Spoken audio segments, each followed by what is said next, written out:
ये राम मंदिर पे गोला फेंकवा सकते हैं, ये किसी बीजेपी के बड़े नेता का कत्ल करा सकते हैं। हरियाणा में 47 के बाद कोई दंगे नहीं हुए थे, अब ये हुआ। 7-8 शहरों में, बड़े शहरों ये दंगे हुए हैं और ये होंगे, देश में बड़े पैमाने पे होंगे। तो मैं आपके माध्यम से देश की जनता को, लोगों को सावधान करना चाहता हूँ। पुलवामा बोलने के बाद सम्मानित गृह मंत्री अमित शाह साहब ने कहा कि जब ये गवर्नर थे तब क्यों नहीं बोले थे। तो मैं उनकी याददाश्त खुरचना चाहता हूँ कि मैं पुलवामा होने के 2 घंटे के अंदर अंदर मैंने 2 चैनल्स को इंटरव्यू दे दिया था और ये कह दिया था कि इसमें हमारी भी गलती रही है, हमारी नाकामयाबी रही है, जिसकी वजह से ये हुआ। और जब प्रधानमंत्री जी का फ़ोन मुझे आया, चूँकि वो अनएक्सेसिबल थे, वो नेशनल कॉर्बेट पार्क में थे और उनके पास ये बहाना था कि वहाँ फ़ोन अलाउड नहीं है, तो उनका फ़ोन आया मुझे। ये घटना हुई है 3, साढ़े 3 बजे, 5 बजे उनका फ़ोन आया और उन्होंने पूछा क्या हुआ। तो मैंने बताया कि साहब इस तरह से हमारे इतने जवान शहीद हो गए और ये हमारी गलती की वजह से हुआ, हमारी लापरवाही की वजह से हुआ। तो उन्होंने मुझे तत्काल कहा कि सतपाल इस पे बिल्कुल चुप रहिए, कुछ मत बोलिए। फिर 2 घंटे बाद नेशनल सिक्योरिटी एडवाइज़र जो हैं अजीत डोभाल साहब, वो मेरे क्लास फेलो भी रहे, लॉ में हम साथ पढ़ते थे, उनका फ़ोन आया कि सतपाल भाई इस पे कुछ बोलना नहीं है आपको। मैं समझा शायद ये कोई जांच वांच कराएंगे, तो मैं उसको प्रेजुडिस नहीं करना चाहता था, मैं नहीं बोला। लेकिन आज तक ना कोई जांच हुई है, ना कुछ बताया गया है, ना कोई पब्लिक डोमेन में कोई चीज़ आई है, और उसको दफन करके पाकिस्तान की तरफ मोड़ दिया। चूँकि चुनाव में वही चीज़ सूट करती थी, तो उसका पूरा चुनाव के लिए इस्तेमाल किया गया।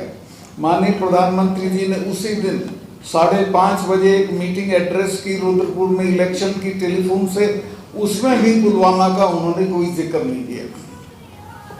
जहाँ तक पुलवामा के नताइज का ताल्लुक है, वो बहुत भयानक।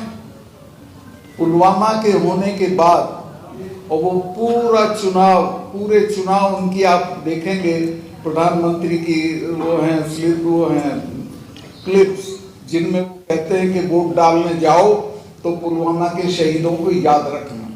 मैं भी देश के लोगों से कहना चाहता हूँ कि इस बार वोट डालने जाओ तो पुलवामा के शहीदों को याद रखना कि उनकी लाशों पे खड़े होकर जो सरकार बनी, उसने आज तक उस मामले की कोई जांच नहीं कराई है। और आज मुझे अच्छा लगा कि आप लोगों ने ये प्रस्ताव पास कर दिया है कि इसकी जांच होनी चाहिए, श्वेत पत्र आना चाहिए और इसकी जांच सुप्रीम कोर्ट के देखभाल में होनी चाहिए। पुलवामा में जो जो नहीं हुआ वो मैं आपको बताऊँ। असल में यहाँ गलतफहमियाँ बहुत हैं। इंटेलिजेंस अलर्ट, वहाँ तीसरे दिन क्या एक दिन में 3-3 इंटेलिजेंस अलर्ट आते हैं। मुझे तो हर रोज आता था कि आप यहाँ बैठ के चाय मत पिया करो, पाकिस्तान के शूटर आए हुए पहाड़ी पे, आपको कोई मार देगा। मुझे तीसरे दिन जनरल्स 2-2 मिलने आते थे कि साहब आप सड़क से क्यों जाते हो एयरपोर्ट, आपको बम्प ऑफ करने के लिए पाकिस्तान ने आईडी एक्सपर्ट भेजे हुए हैं। तो खैर मैं उसको मानता था, लेकिन इसकी जो जानकारी थी कि ये पुलवामा में ऐसा होगा, वो मेरी जानकारी में नहीं था। अगर ये लोग जो सीआरपीएफ के लोग हैं मुझे लूप में लेते तो मैं इनको 2 दिन में हवाई जहाज का इंतजाम कर देता। इनकी एप्लीकेशन 4 महीने तक पड़ी रही होम मिनिस्ट्री में कि साहब हमको इतना बड़ा कॉन्वॉय है वो नहीं जा सकता, अदरवाइज उसके लिए 5 जहाज चाहिए। बहुत आसान चीज़ थी। मैं तो वहाँ कभी लड़के इम्तिहान के दौरान फंस जाते थे जम्मू के श्रीनगर में या श्रीनगर के जम्मू में, तो उनका एयरलिफ्टिंग करा देता था। अगर वो मेरे से कहते मैं इमीडिएटली करा देता, लेकिन उन्होंने होम मिनिस्ट्री से कहा और होम मिनिस्ट्री ने उनको 5 जहाज नहीं दिए। ये जांच करने की चीज़ है और इसमें रिस्पॉन्सिबिलिटी फिक्स होनी चाहिए कि कौन जिम्मेवार है। इसमें ये भी एक गलती हुई। मैं गया था उस जगह जहाँ विस्फोट हुआ था, उस एरिया में 10 किलोमीटर की दूरी पे दोनों तरफ 8-10 लिंक रोड मिलती हैं मेन हाईवे, एक भी मैन नहीं थी, कहीं भी कोई जिप्सी नहीं खड़ी थी ट्रैफिक को रोकने के लिए कि भाई हमारा कॉन्वॉय जा रहा, आप इसमें मत आइए। जबकि मैं हमारी जो फोर्सेज आती थी तो मैं इंश्योर करता था कि उस दिन कोई सिविल ट्रैफिक हाईवे पे नहीं जाएगा, और उसका नतीजा ये था कि सेफली चले जाते थे। उस दिन कोई मैनिंग नहीं थी, कोई उसका क्या बोलेंगे सैनिटाइजेशन नहीं था सड़क का, और वो गाड़ी आई और बेफिक्री के साथ जाके उसने टक्कर मारी और शहादत हो गई हमारे जवानों की।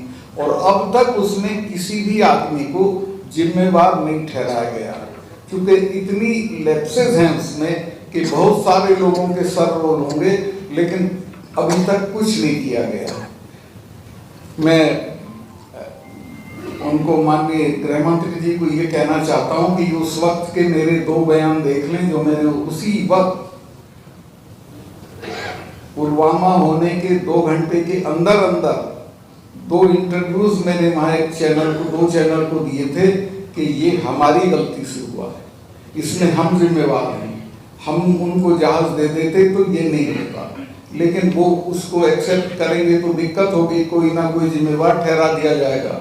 इस स्तर पे खिलवाड़ हुआ और अभी भी होगा, अभी पता नहीं कहाँ कहाँ क्या क्या होगा। मेरे बहुत सारे अंदेशे हैं मेरी, और ऐसे ही नहीं है, मेरी जानकारी है कि ये कुछ ना कुछ चुनाव से पहले करेंगे। जो इनकी फितरत है, जो इनकी आदत है, जो ये गुजरात में करते रहे, देश में करते रहे, ये राम मंदिर पे गोला फेंकवा सकते हैं, ये किसी बीजेपी के बड़े नेता का कत्ल करा सकते हैं, ये अपना भारत पाकिस्तान की मेरी डेफिनेट जानकारी है कि हमारे एनएसए दुबई क्यों जा रहे हैं बहुत जल्दी जल्दी, वहां पाकिस्तान के जनरल से बात करते हैं और मिली जुली कुश्ती करेंगे कि हम 4-5 दिन के लिए घुसेंगे फिर हम आ जाएंगे, आप रिटेलिएट मत करिएगा। तो ये भी हो सकता है पाकिस्तान वाला भी। तो इस तरह की चीजें होंगी, तो इसके लिए हमको अपनी जो जनता है उसको सावधान करना पड़ेगा। ये सांप्रदायिक तनाव वाला तो मुझे अंदाजा था पहले से। आप लोगों को मैं एक बात बता दूं, चूंकि मैं जाट एरिया से आता हूँ, वहाँ एक कहावत थी कि जाट का तो हिंदू क्या और मेल का मुसलमान क्या। चूंकि जाट ट्रेडिशनल सेंस में हिंदू नहीं होता, पूजा पाठ वाला नहीं होता, वो आर्य समाजी होता है, और इसी तरह मेल ट्रेडिशनल सेंस में मुसलमान नहीं होता, वो सिंपल एकदम सीधे सीधे रहता है, सपाट। उनमें दंगा हुआ है कल, जिनके बारे में ये था कि ये इनमें कोई कम्युनलिज्म नहीं है, वहां दंगा हुआ है और ये दंगा बढ़ाया गया है जानबूझ के। और ये एक ही जगह नहीं हुआ, कल में रात में 8-10 शहरों में वहां के हरियाणा के हुआ। हरियाणा में 47 के बाद कोई दंगे नहीं हुए थे, अब ये हुआ 7-8 शहरों में, बड़े शहरों ये दंगे हुए हैं और ये होंगे, देश में बड़े पैमाने पे होंगे। तो मैं आपके माध्यम से देश की जनता को, लोगों को सावधान करना चाहता हूं कि सब अप्रत्याशित चीजों के लिए तैयार रहिए और ये समझ जाइए कि ये आपको बेवकूफ बनाने के लिए चीजें की जा रही हैं, वोट के लिए की जा रही हैं। और आपसे भी मैं सहयोग की अपेक्षा करूंगा कि आप इस बात को फैलाएं और बताएं कि वोट के लिए यहाँ कुछ भी किया जा सकता है। राम मंदिर वाली भी मेरी डेफिनेट जानकारी है कि चूंकि राम मंदिर अब मुद्दा नहीं रहा, मुद्दा तब बनेगा जब उसमें बम पड़ेगा या कोई चीज होगी, वो हो सकता है। कृष्ण जन्मभूमि पे हो सकता है, क्योंकि अलकायदा की थ्रेट भी है कृष्ण जन्मभूमि के लिए और अयोध्या के लिए। तो जी हाँ, तो कुछ भी हो सकता है। आज का मैं बहुत आभारी हूँ, सारी पार्टियों के लोग आए और उन्होंने हमारे जो कंसर्न है वो साझा किए। उनसे मैं कहूँगा कि वो चूंकि जनता के बीच में है, वो जहाँ जहाँ जा रहे हैं इन सवालों को, इन मुद्दों को उठाते रहें और जोरदार तरीके से उठाते रहें, तो देश बड़ी ट्रेजेडी से बच जाएगा। आपका बहुत बहुत धन्यवाद। और आप सभी का, मैं जो आए हैं पार्टियों के लोग, सबका आभारी हूँ। केतकर जी हों, आप हों या अपने जावेद भाई हों, सब लोग आए, आपने बड़ा सम्मान हमारी इस मीटिंग को दिया और इसको सफल बनाया। बहुत बहुत धन्यवाद जी। पे बयान देने के बाद आपके जीवन में क्या बदला है सर? इस पे मेरे जीवन में ये बदलाव आया कि मेरी पूरी सिक्योरिटी विड्रॉ कर ली गई। मेरे पास ऑलमोस्ट Z+ सिक्योरिटी थी, अब मेरे पास एक सिपाही है। सिक्योरिटी विड्रॉ कर ली गई। जम्मू कश्मीर का गवर्नर और जिसने 370 हटाने में मुख्य भूमिका अदा की हो, उसको मकान भी दिया जाता है दिल्ली में। वो अब मैं किराए के मकान में रह रहा हूँ और एक सिपाही है, सिर्फ एक। 24 घंटे में 2 सिपाही आते हैं और बस इसके अलावा कोई सिक्योरिटी नहीं है। बाहर जाता हूँ तो कोई सिक्योरिटी नहीं होती है। ये बदलाव आए। लेकिन मैं चूंकि उन एरिया से आता हूँ जहाँ खौफ नाम की चीज नहीं होती है, मैं इनकी ना धमकियों से डरता हूँ, ना मुझे अपनी जिंदगी की कोई परवाह है।